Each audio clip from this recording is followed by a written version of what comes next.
Director of Middle East Studies Forum at Deakin University, also non-resident senior fellow at the Middle East Council on Global Affairs in Doha. Shahram, we spoke about 3 or 4 days ago. Did you expect this to happen so quickly? Well, I am pleased that there has been some movement towards the end of the conflict because, as I mentioned when we spoke earlier, the Palestinian people suffering bombardment and famine and need help. So I'm pleased that there is movement, but I think that some certain questions remain unanswered.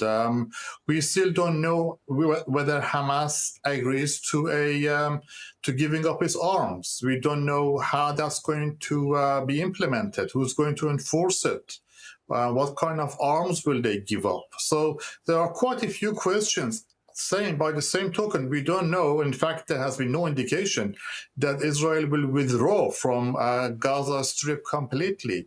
It's been suggested that Israel will withdraw to a line, but maintain a presence in Gaza as a security buffer zone. So there are quite a few questions that remain unanswered, but it is positive, in my view, that there has been movement towards at least release of hostages and release of prisoners.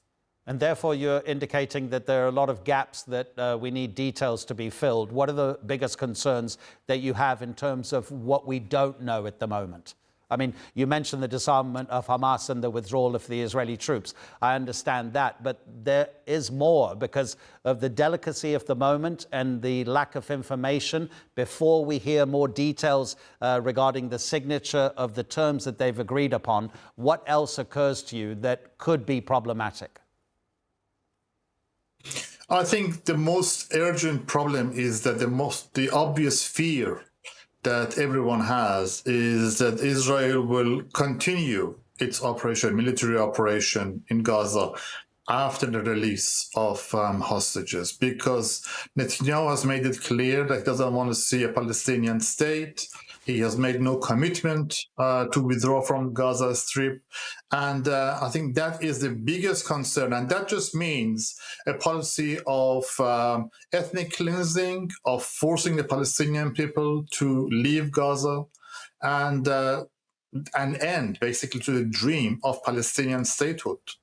And that's presumably why Hamas would not disarm until it's completely satisfied that it has the guarantees that the war won't resume, because it's happened before. Israel has broken ceasefire agreements, not just with Hamas, but also with Lebanon and other places. And the fear is that they'll come back to achieve what Benjamin Netanyahu has not been able to do militarily, but Donald Trump is helping him to do diplomatically. Why would Hamas disarm if it's the only form of resistance that it has? That detail will be critical. Absolutely. I think that's exactly what the view is from Hamas's point of view. There is no guarantee that Israel will honor the agreement after hostages have been released. And there's every likelihood that Israel will come back even harder to finish the job, as they said, using that terminology. And as you mentioned, that has been the pattern with Israeli assaults on various other countries. So Hamas, I think, is in a very difficult bind. But at the same time, we have to acknowledge that the Palestinian people are basically dying, literally. And there's a lot of pressure on Hamas to surrender in order to stop the killing.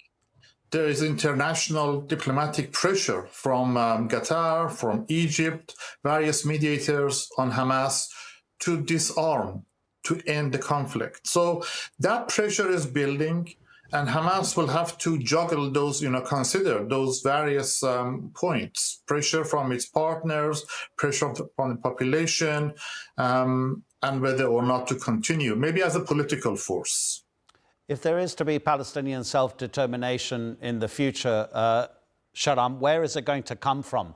How likely is it that the different Palestinian factions can resolve their differences? Because they seem to be fairly significant at the moment.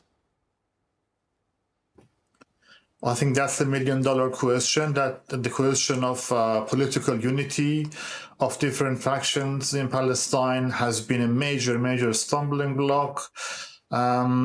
What we can say, if you want to take a optimistic point of view, what we can say is that the tragedy of Gaza and the global support for a Palestinian state now gives more force and gives more reason for various factions to find a way of compromising and coming to a joint platform for a Palestinian state. So I think that gives me some hope. But you're right, there have been significant divisions among the Palestinian factions, and even the PA itself has a tarnished rap in terms of corruption and nepotism. So overcoming all those challenges is going to be very difficult. And then that, I think, emphasizes for me the importance of international support, assistance by various Arab states who are committed, who have said they are committed to rebuilding Gaza and investing in a future Palestinian state. I think that gives me some level of hope that we will see a vibrant and viable Palestinian state. Tell us about Arab participation, Shahram. So I'm looking at some figures that show it'll cost at least $50 billion to reconstruct Gaza. I'm not an expert, but it sounds as if that's a lower end of the estimate. And then there's also the issue of the stabilization force. Who do the Palestinians trust? Who can come from outside of Palestine to help this process move forward in terms of international cooperation? Well, in terms of investment and funding, I think both Saudi Arabia and Qatar have made it clear and expressed interest in investing in a reconstruction of the Gaza Strip. So I think there is some level of support there. In terms of providing security, training, upgrading, building up a Palestinian security force that can maintain peace for the Palestinian people and not be threatening to Israel. That's the other side of the story. It is really hard to imagine who's going to fulfill that role. Jordan probably has a credibility among the Palestinians. Egypt has some credibility, but those are all contested. There's no uniformity in terms of who you support and who you trust. The United Nations has a role to play, and of course the organization, the OIC, Organization of Islamic Cooperation, has a role to play here. I think what we need to see is a collective international commitment and real, tangible commitment, not just words, not just slogans, but tangible commitment for the reconstruction. All of this is contingent on Israel's cooperation. If Israel chooses not to cooperate and allow international force in, if Israel chooses not to allow international investments for the construction of Gaza in, all of this will just disappear. Shahram Akbarzadeh, thank you so much indeed, Shahram.